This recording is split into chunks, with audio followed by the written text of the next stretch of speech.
আউযু বিল্লাহি মিনাশ শাইতানির রাজিম। বিসমিল্লাহির রহমানির রহিম।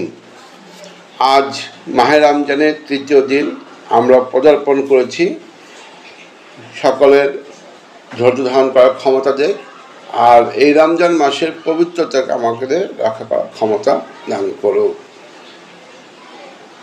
আমরা নবীদের যে আমাদের প্রিয় নবী হযরত মুহাম্মদ সাল্লাল্লাহু আলাইহি ওয়াসাল্লামের যে হাদিস আছেন তার আলোকপাতে কিছু কথা আমি আপনাদের সামনে উপস্থাপন করছি।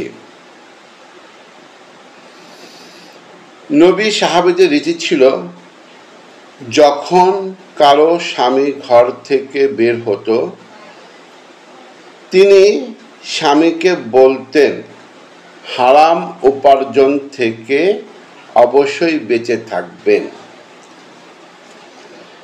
কারণ ক্ষুধা লাগলে আমরা তা সহ্য করতে পারবো, কিন্তু জাহান্নামের আগুন আমরা সহ্য করতে পারবো না।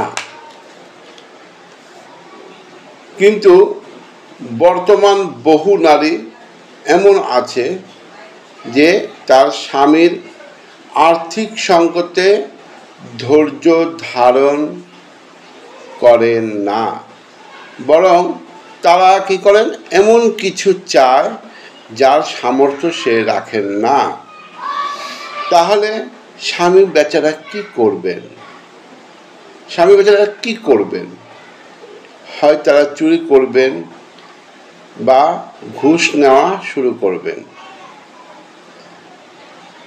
স্ত্রীরা এটা বোঝার চেষ্টা করেন না। তাই ধৈর্য ঈমানের অঙ্গ।